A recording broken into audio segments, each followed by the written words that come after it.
পর্দার ওয়াজের নিচে কমেন্টস পুরুষদের, কিয়ামতের আলামত, মহিলা ধ্বংস, মহিলা ফিতনা, এগুলো আছে হাদিসে, ঠিক আছে, কিন্তু কোরআনুল কারীম যদি তুমি অধ্যয়ন করো, ওখানে প্রথমে পর্দার কথা আছে পুরুষের, সেকেন্ড আয়াতে মানে এর পরের আয়াতে আছে মহিলার, সেম পর্দা। মানে ওর কথা হচ্ছে মহিলা হাঁটছে, সমাজ নষ্ট হয়েছে কেমনে? পোলাপান ফেলফেল করে তাকায়া ছিল, পোলাপান যে ফেলফেল করে তাকায়া ছিল, ওতে পোলাপানের সমাজ নষ্ট হয় নাই। তো এই সমাজের ক্র্যাক মাইন্ডেড পুরুষের কি করব আমি, কি করব? এই অর্ধগলিত পচা বিবেকহীন পুরুষের এই সমাজের বসতিতে এই সমাজ কিভাবে উন্নত হবে? যে সমাজের পুরুষকে আল্লাহ বলেছে তুমি তোমার চক্ষুকে অবনত করো, সে এমনি তাকায়। আল্লাহ বলছেন নিচে করো, সে তাকায়, এটা দোষ না। মহিলা আল্লাহকে বলছে ঢেকে চলো, মহিলা খুলে চলছে কেন? মহিলার দোষ। দুইজনের তো দোষ হওয়া উচিত এখানে, ঠিক না? কিন্তু এখানে দোষ একজনের। এখানে দোষ কয়জনের? একজনের দোষ। আচ্ছা, মহিলাকে যেই মানে সহবাসের যেই কি বলে এটাকে, মহিলাকে মহিলা কে বানাইছে? কে বানাইছে? পুরুষকে পুরুষ কে বানাইছে? তাহলে আমাদের একটা যৌনাঙ্গ আছে, উভয়ের যৌনাঙ্গ বা যৌনি আছে না? তো মহিলা পুরুষ একসাথে শুয়েছে বিবাহ ছাড়া, এখন পেডিডে আর কাউ এরিকে বিয়ে করতে পারবে না, পেটা ঠিকই বিয়ে করতে পারবে। কে রে? দুজন তো সেম কাজ করেছে। বুঝি একজন অপবিত্র হয়ে গেছে, একজন পবিত্র রয়ে গেছে, এটা হয় নাকি? এখানে অপবিত্র কয়জন? দুইজন।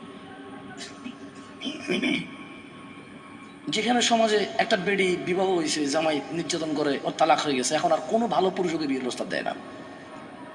কিন্তু ওই বেটা ঠিকই টাকার জোরে, গরমে, সামাজিকতা, তার আধিপত্য, তার পরিচিতি, ঠিকই আরেকটা বিয়ে করে ফেলছে।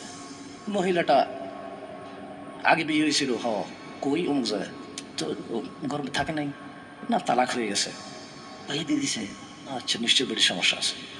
মানে হাতে বেড়া কি এমনি, হাতে কি এমনি বিয়ে করছে, তার শখে তালাক দিয়ে দিচ্ছে, কোনো বেড়া চায় তার বেটি তালাক দিয়ে দিতে, সব দোষকার মহিলার।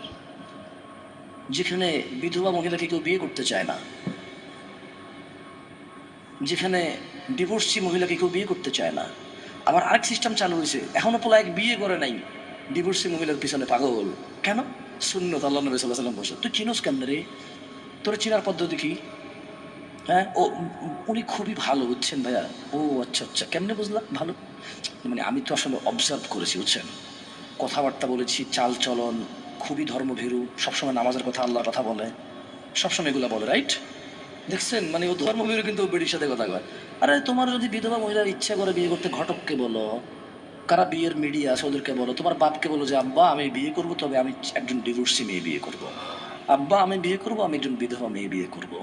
যদি কোনো বোন বিয়ে বসতে চায়, সে বলবে যে আব্বা আমি বিয়ে বসবো, তবে আমি কুমার ছেলের কাছে বসবো না, এমন একজন পুরুষ যার বউ আছে এবং তাদের খুব ভালো সুখের সংসার, যে পুরুষ তার বউয়ের প্রতি নির্যাতন করে না, আপনি এরকম একজন দেখেন। মানে যদি তোমার এত শখই জাগে বিবাহিত বেটার সাথে বিয়ে বসতে, তোমার যদি এত শখই জাগে ডিভোর্সি আর বিধবা মহিলার সাথে বিয়ে বসতে, তখন তুমি ওই পদ্ধতি অবলম্বন করতে পারো। নিজে নিজে